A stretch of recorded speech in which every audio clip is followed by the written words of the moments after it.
хоча були б направлені до кардіохірурга ще до інфаркту, і щоб уникнути цей аневризм. Але ж в більшості випадків вже кардіологи не бояться кардіохірургу, вже вчасно направляють на консультацію і на госпіталізацію. Завдяки цьому ми маємо надію, що ми можемо лікувати вже не тільки планових, а також екстрених пацієнтів. Василь Васильович також показує ці дані. Трошки зупинюсь вроджені вади серця, розшаровуюча аневризма, гострий інфаркт міокарда, інфекційний міокардит, критичні порушення ритму серця і тела – це основна причина раптової серцевої смерті, яка спостерігається в нашій державі. І по всьому світу це не видно.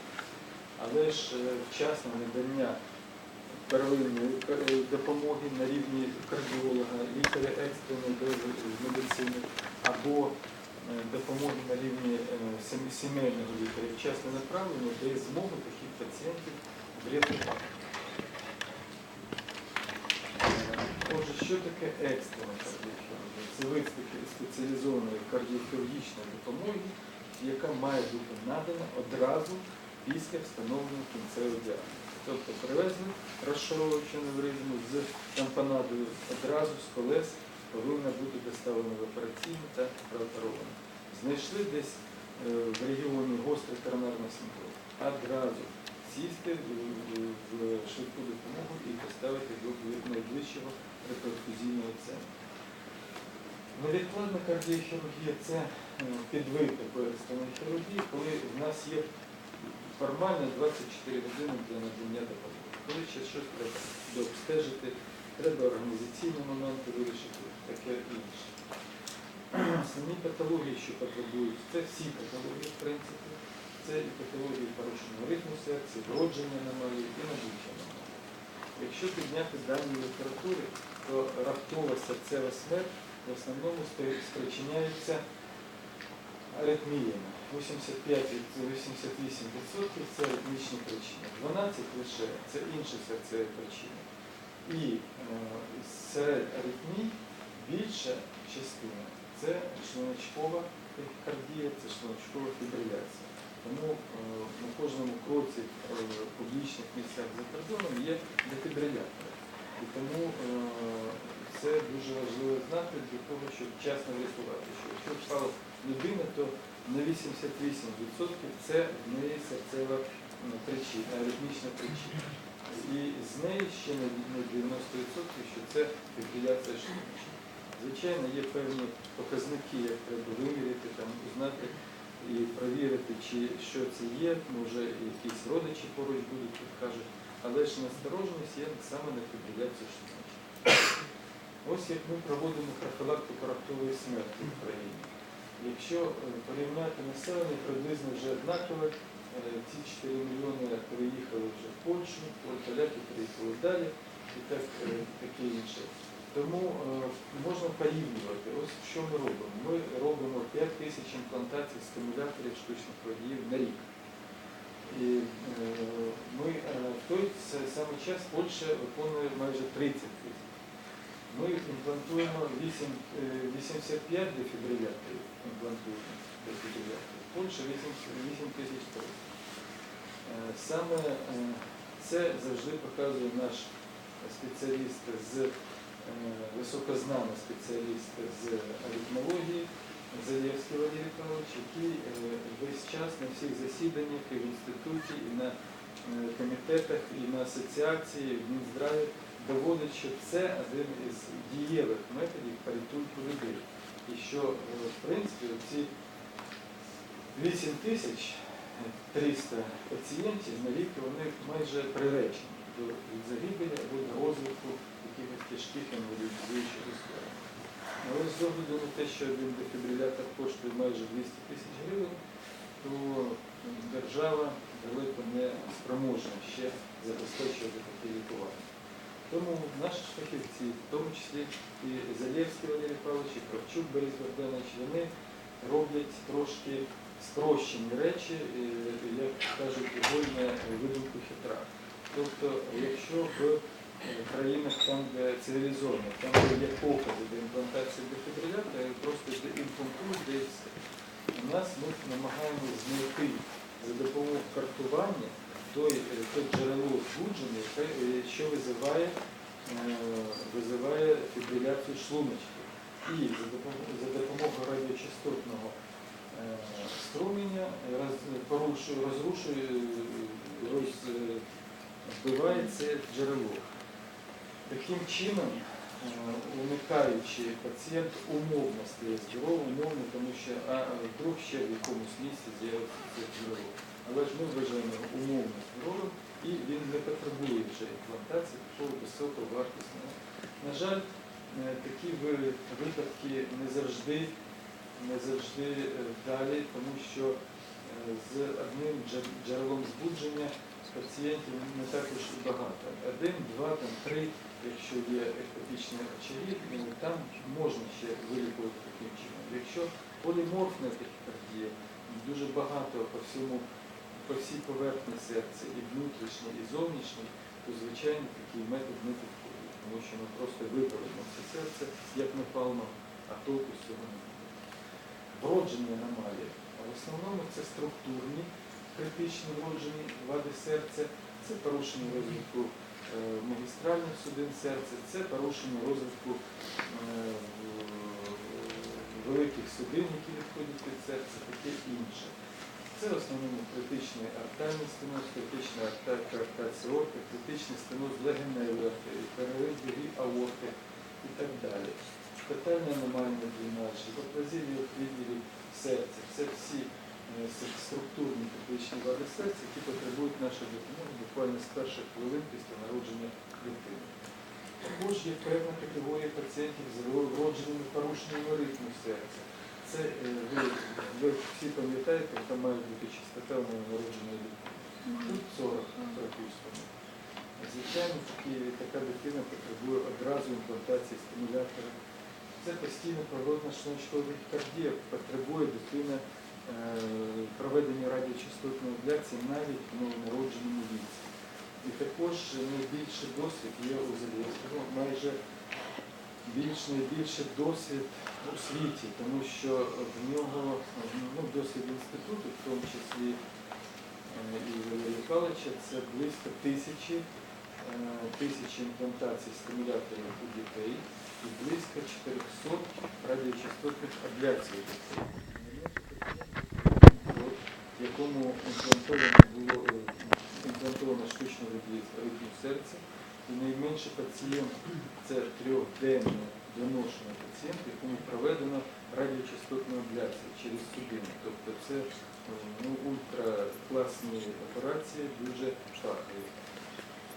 Є інші форми, зокрема зараз, що стосується суправентикулярних тахікардій, медикаментозно резистентних. Є певні патології, які розвиваються внутрішньоутробно, і ми ці тахікардії вже за допомогою фахівців в співробітниці з фахівцями ПАВЛу, зокрема професора Лук'янової Ірини Сергіївни, ми їх знаходимо і потім вже чекаємо народження цієї дитини. Навіть декілька разів, 2 рази останні, ми проводили родорозрішення безпосередньо в інституті, тому що знали, що дитина народиться з такою частотою, і якщо ми одразу ж не застосуємо наші методи лікування, то вона просто може отримати набряк легенів, поки доїде з ПАГу до нас.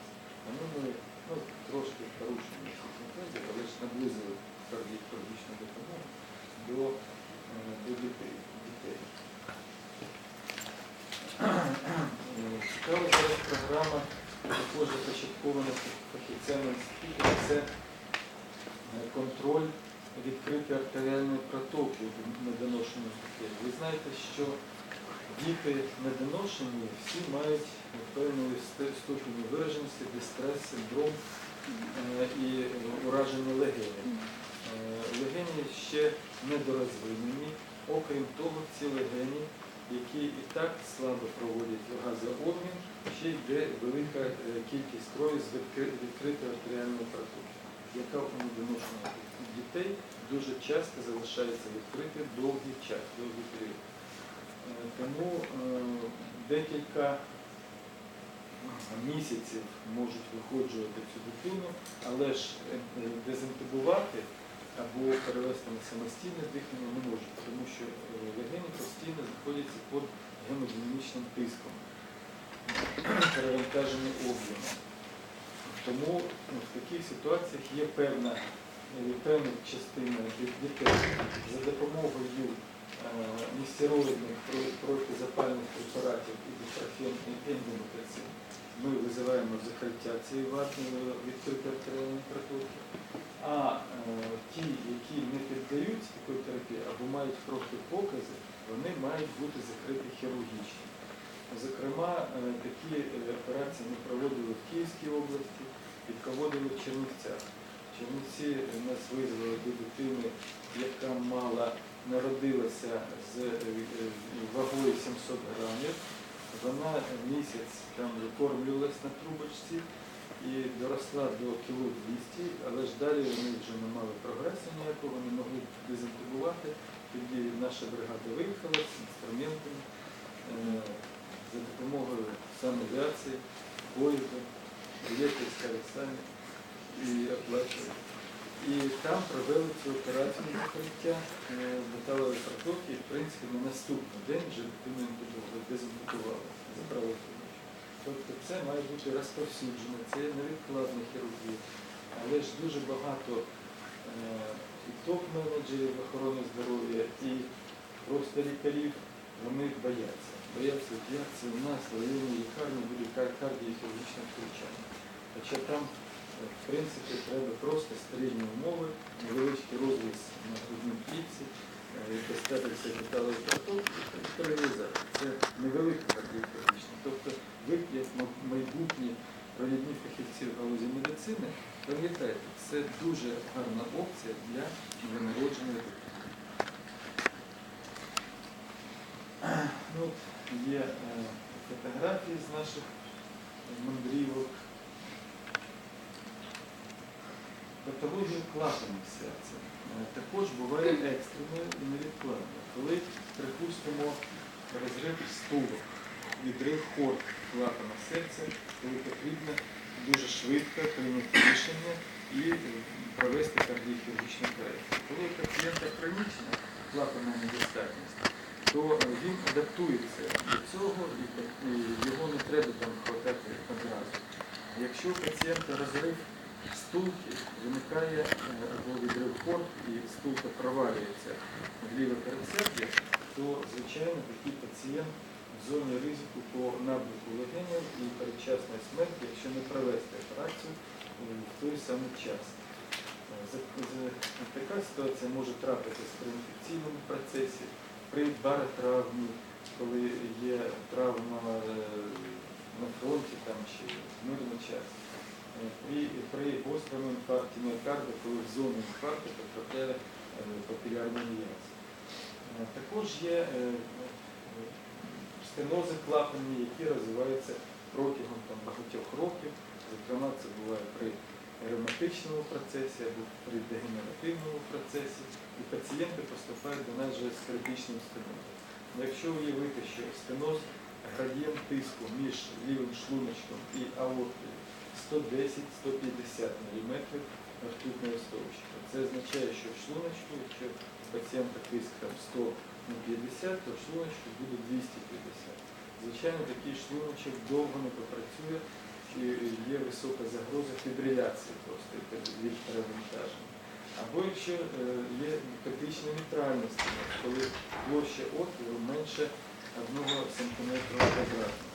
Також це може призвести до набряку легенів при фізичному навантаженні або при гемодинамічному навантаженні на лівий шлуночок.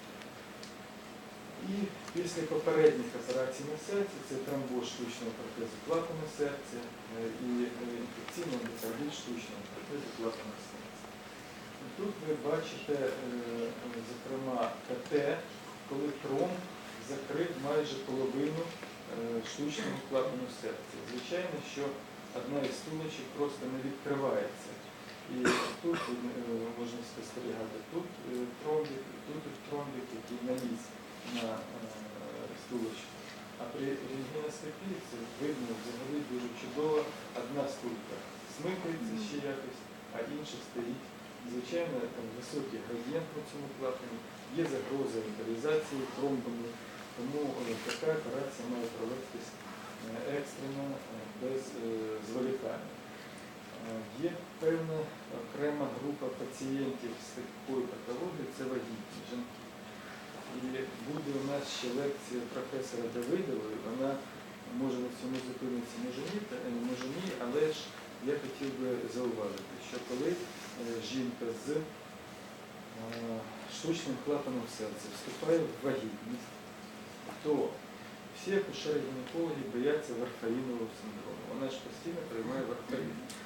А варфарин визиває мутації тератогенні. Але ж при переході з варфаріна на низькомолекулярні гепарини є також певний ризик тромбозу клапану, тому що інша точка приложення препарата і тому що може бути тромбоз. Так ось, ризик варфарінового синдрому біля 1,5%, а ризик тромбозу при переході з варфаріну на інший низькомолекулярний гепарин це близько 30%. Ось треба і зважувати. Звичайно, вираховуються по дозі, дивляться, які показники згортання. І до кожної жінки в такому випадку треба підходити індивідуально. Якщо вона отримує низькі дози варфаріна, то можна тоді так і залишати, і не чіпати, і не переводити туди-сюди. А якщо високі дози, то, звичайно, ризик високий розвитку вода, і тому треба переходити. Гострий інфекційний ендокардит – окрема патологія, яка дуже актуальна для нашої країни. Всі пацієнти, які стикуються з таким діагнозом, 99% потрапляють в наш інститут, і іноді вони потребують екстреної кардіохірургічної допомоги. Зокрема, в такому випадку, коли є величезні вегетації на нейтральному клапані, що можуть в будь-якій миті відірватися і визвати емболізацію судин великого кола кровообігу. Тому, звичайно, таких пацієнтів ми навіть іноді беремо з швидкої, ехо і операційної. Патологія коронарної судин. Про неї також будуть ще лекції, вже розповідали, але ж є певна категорія пацієнтів, окрім гострого коронарного синдрому, це пацієнти планові. Вони проходять стабільну стенокардію, ми робимо їм коронарографію і знаходимо ось таку примірну картину. Коли одна коронарна судина, друга і передня міжшлуночкова, і огинаюча, і права коронарна артерія субоклюзована. Тобто в будь-який мить закривається одна із артерій, і пацієнт може опинитись в кардіогенному шоці і може загинути.